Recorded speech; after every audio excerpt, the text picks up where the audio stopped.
আসসালামু আলাইকুম।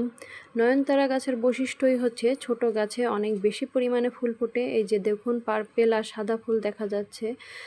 আমরা অনেকগুলো গাছ লাগিয়েছিলাম এখানে, কিন্তু সবগুলোই নষ্ট হয়ে গেছে।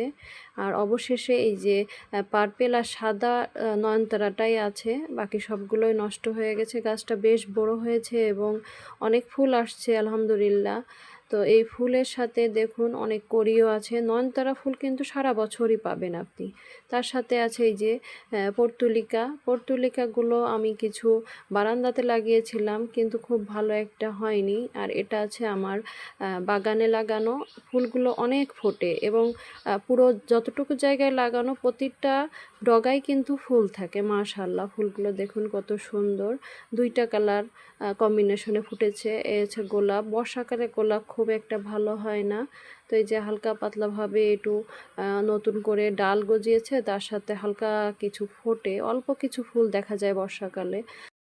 বর্ষাকালের এই 3 রকম ফুলের আপডেট নিয়ে আজ ভিডিওটা তৈরি করলাম। ইনশাল্লাহ আপনাদের ভিডিওটা ভালো লাগবে। আর ভিডিওটা যদি ভালো লাগে অবশ্যই লাইক, কমেন্টস এবং শেয়ার করবেন। মূলত আমাদের চ্যানেলের ভিডিওগুলোতে আপনারা পাবেন বিভিন্ন রকমের ফল, শাক, সবজি এবং ফুল। কেননা আমাদের বাগানটাই সাজানো হয়েছে ফুল, ফল আর সবজি গাছ দিয়ে।